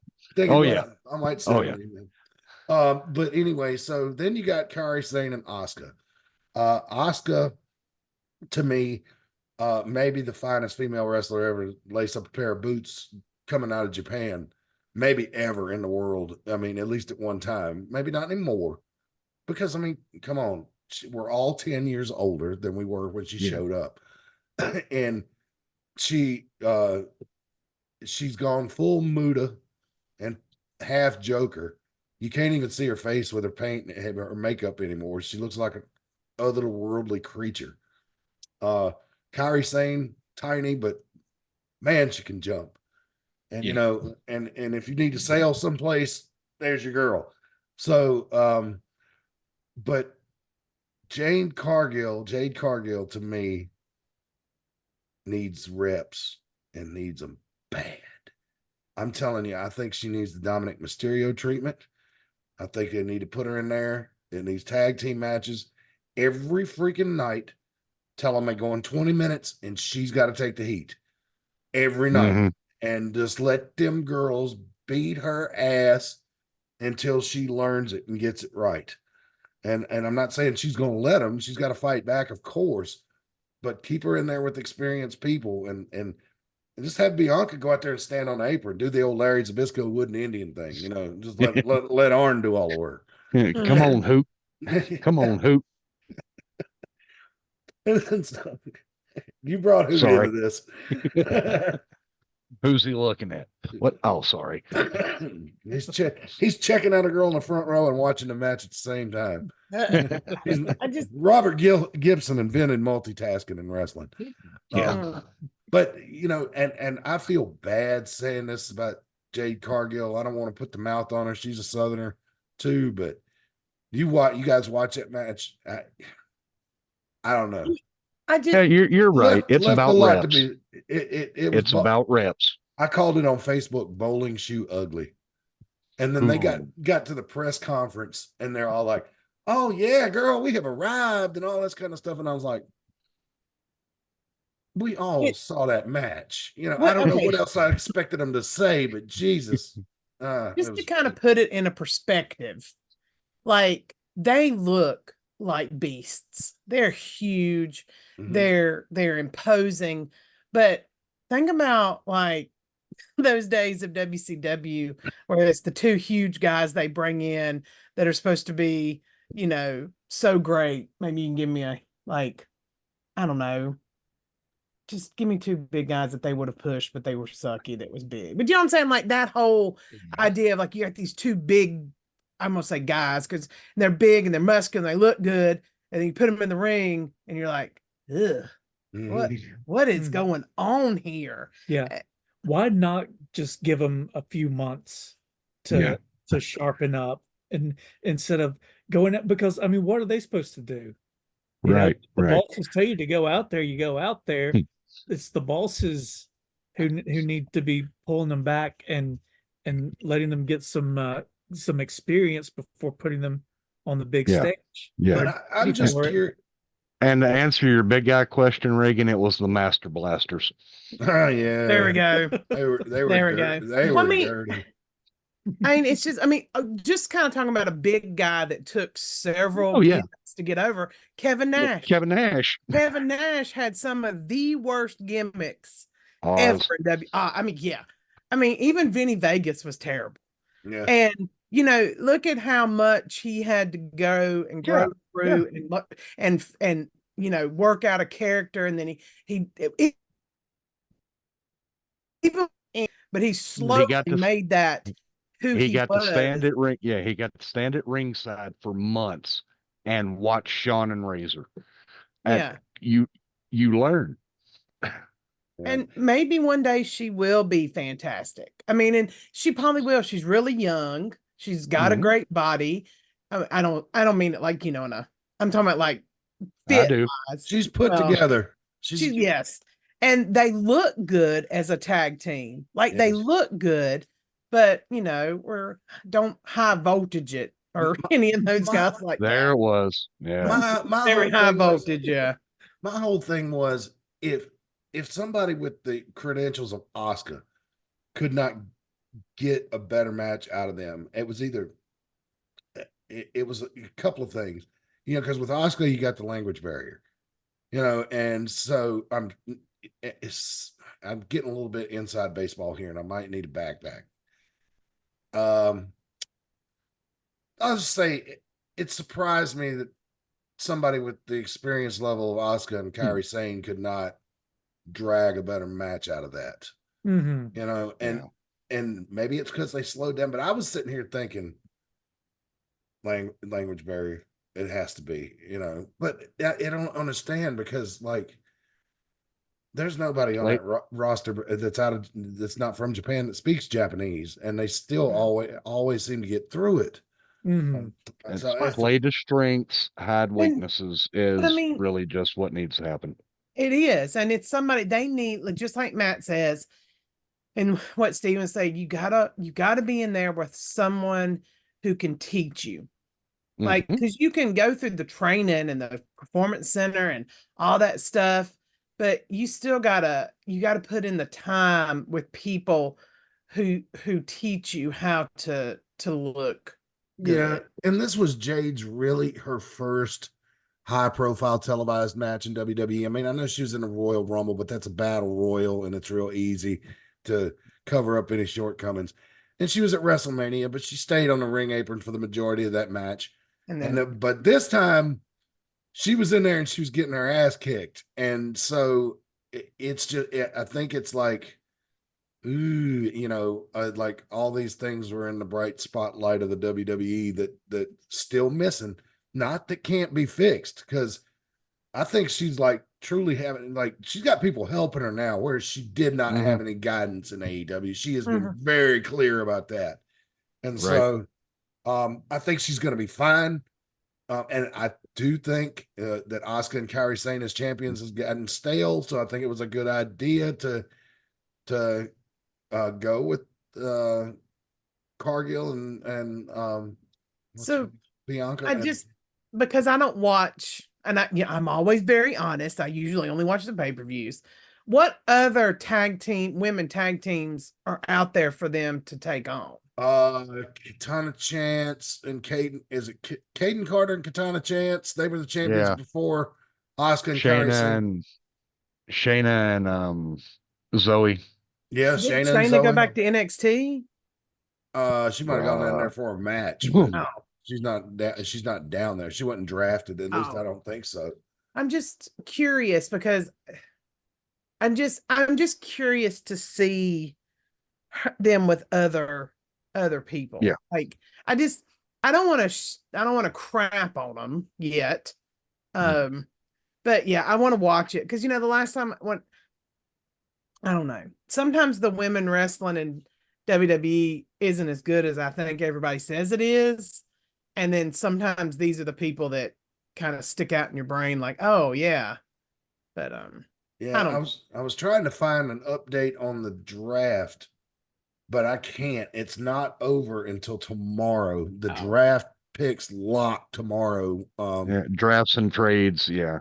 Yeah, and so the only thing they've got breaking news today is Las Vegas was announced they're going to host WrestleMania next year, and that is brilliant because that is the perfect place. People fly in and out of there all the time. They got the infrastructure to handle it. They got the know-how to deal with it. It brilliant, yes. And Las Vegas will be perfect. April, it's not too hot yet. as F though. And don't have to worry about weather. No. That's true though. The Mojave Desert actually don't really heat up until like May, June, like hot. It'll be tolerable. That's my understanding. When I was in Vegas in May, they had a heat wave that the weatherman on TV said that was very rare for that time of year, and it sucked because it was 110 every day. And my nephew was like, "Oh yeah, we can just walk down to the Vegas sign. It's only 2 blocks from the hotel. 110 It's a degrees. dry heat. And it's very deceiving in Vegas how far away something is. Yes. Like you can be like here and be like, oh, I'm just going to walk down to the stratosphere. No, you're not. No, you're not. Because that's about 300 miles. It just looks real close. We walked from the Luxor where we were staying down to what's the one with the water? Bellagio. Yeah, it's right past Caesar's Palace, I believe. And that walk took 30, 40 minutes each way. I mean, and so Vegas, but God, what a great town, man. I just wish I was there during cooler weather because I loved Vegas, and not just the party part of Vegas, like the thing you think about the casinos and Fremont Avenue and all that kind of stuff. But when you're in Vegas, you got to remember it's a great old big normal city with a bunch of normal people living there. and they got all kinds of great restaurants outside the strip. If you want, and look, God bless you. If you're in Vegas and you get to craving for Burger King, you don't have to drive far off the strip before you find one. It's a regular city. It's just got this huge party element to it, and so Mhm. that's what I liked about Vegas. It's probably the only place besides Charlotte I would ever consider living. But then I think about how hot it was out there in May. Yeah, I don't. Yeah, And it's not a cheap city to live in, and I don't think economically it's very, very good. Lots of bad stuff. Just like Hawaii, they got their issues. It's beautiful, but sometimes troublesome. But I am excited for them to be there. I can't wait to see, what gets. I just can't wait to see how it all plays out. So yeah, it ought to be very interesting. So, but that's all the stuff that I had to cover. I want you, when you watch the rest of Backlash, try not to let my opinion sway you too much on the women's tag team match. But I will tell you this: Cody and AJ, they like dominoes, baby. They delivered. Yeah. Yeah. So I don't know if we'll try to finish some up tonight. We'll see. I am in the middle of World War III 98. So we'll see if I want to watch that instead of Backlash. Your palate's going to be ruined. I have the past week I have watched all the World War III so far. So Is that the Yeti World War III? No, that was 80 90. Okay. 95 was the Yeti Okay. World War III, I believe, because Okay. he came out at Halloween Havoc. Remember, in Hump. Yeah. But he came out in one. He was the ninja. He was already the ninja when the one we watched first in 96. Because I said, why is he the ninja? Or was it 90? I think it was 96. Because I'm on 98 now. We've watched 3 of them. So Yeah, the 95 was the first one. 95 was the first one. Yeah. So in 96, he came out as the ninja or whatever the hell he was. And I was like, why is he a ninja? Brian's like, I don't know. I was always confused about the name of that pay-per-view because in 95 it was the first one. They called it World War III. But then when they had it again in 96, they called it World War III again. And I always thought, well, shouldn't it be World War IV? Should be 4. Yeah, but it's going by, it's the number of rings. Do you know what I was noticing on that? I was thinking about watching that in 95 on a normal TV. Because, they have the 3 shots of each ring. And I'm on my big ass TV in my bedroom, that's huge. And I'm still like this. And I'm think about at your grandma's, her little bitty color TV. Can you imagine? They would have probably been 2 inch by 2 inch on some TVs. It'd have been terrible. Well, I think I remember alleviating that back in the day by just sitting really close to the TV. That sounds safe. Yeah. That's why we wear glasses now. Yeah. You shouldn't sit too close to the TV. It'll ruin your eyes. They always told us when we were little, yeah, well, TVs were radioactive back when you had one in the 50s. They're not dangerous anymore. Want to see how thick these lenses are? Right. You want me to talk about how much I have? It's not my trend. What are they? Progressive lenses. Welcome to being old. Bifocals. Huh? I got them. Okay. I got them. Progressive trifocal, baby. These no line ones are expensive. Yep. So yes, they are, but they're worth it, man. Especially driving at night. Oh my God. All right. We're really if you had talking about glasses on your bingo card, go ahead and drink now. All right. Well, I wanted to go quick, but we still almost went 2 hours. So and we didn't even talk about Kenny Omega returning. So yeah, we'll but get he's that not next week. Yeah, he's not able to wrestle yet. So I'll be. Oh, he took a beating though. Well, of course, quite the beating.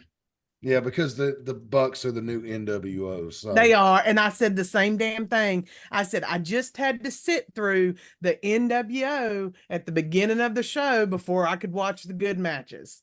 And then I'm like, if they come in and cut, we're watching Rampage because what ended at the end of Dynamite of the beating up of Kenny Omega went to Rampage. And I was like, this is the NWO. And I said, if they break into this match, and I'm done. I'm done. If the NWO were talentless douchebags, that would be what you have with the Young Bucks. It's kind of like bring me the NWO B team. I'd rather watch the NWO B team at this point. Hell yeah, Buff Bagwell and Virgil, man. Yeah, let's have it. Can That's I get what we were watching recently. Yeah, when Roddy Piper's like, I trained you, I showed you how to wrestle to Virgil when Vincent, when he was signing his contract to wrestle Hogan. So anyway, that's all my random. But again, Rampage was much better. Dynamite is boring. I'm just gonna put it out there. It's like watching a WCW show. But like Rampage and Collision are the ones I'm always entertained by. Yeah, because they have more wrestling on there, not douchebaggery of the main Oh, show. and then Christian Cage, probably one of the best heels on the mic that I've heard in a long time. I love him. He is fantastic. When JR gave him the nickname Creepy Little Bastard years ago, I really thought it was appropriate and right. The CLB, he would always say, there's that little CLB Christian. But since he's gone to AEW, the promos I've heard him cut, he is just a complete slime ball with no redeeming qualities. He is like 100% pure scumbag. And I got to tell you, it's the best work he's done in his career, probably. It is. Just a real quick thing, what he did. Who was he? Was it Swerve Strickland? He came out on Swerve Strickland. He had the mic in his hand. It looked like he was getting ready to go to have his back and forth, and he just turned and then just hit Swerve Strickland in the stomach with the mic, not even with a word. Like it looked like he was getting ready to shoot his promo, and this boom just took him out. It was beautiful. Yeah, was that when they pulled Swerve's dread out? Yes, yeah. That was pretty violent. I that's pretty nasty, but was. But hey, So there are some good things that happen on AEW. They just don't involve. There's the NWO you have to worry about. I think if the Young Bucks went away, AEW would improve tenfold. I just think they're the anchor around that promotion's neck. They need to go. And Tony Khan needs to hire a booker. Somebody with some know-how, but he won't do it. He won't do it. He's too smart. I told you though, I don't think you understood like when I put it, because it didn't make any sense. But I'm gonna tell you that its WCW legacy will be still sealed if my prediction comes true that Tony Khan is behind all of this. And that's why I was saying Tony Bischoff. If he turns out to be a heel, comes out in a leather jacket. Yep. So riding a motorcycle to the ring or being lowered into the ring. And then he's going to start doing kung fu matches with people like Larry Zbyszko. Was it Larry Zbyszko he has a kung fu match? He had a match with Larry Zbyszko at Starrcade one time. Yeah. But yeah, so that's my prediction. So if I'm right, I don't know what I'm going to win. Sadness and despair, but I remember that was one of the things that drove me away from WCW when it came out that Bischoff was in the NWO. I was like, well, what the fuck, man? They got the boss in their back pocket now. They're going to be unstoppable. So why should I watch this? Let me go over here where Stone Cold and The Rock are, because I don't know who's going to win that. Yeah, DX. DX. Once DX started hitting their stride, I went to WWE. Yeah. And because you didn't know what was going to happen on that channel. Exactly. But you knew in 1998, you knew the NWO was just going to kick everybody's ass. 96, 97, 98. So, yep. All right. Well, we're way past that. I think we've probably chased away all our fans. So let's get out of here. We'll see you next week, fans. Until next time, so long for now.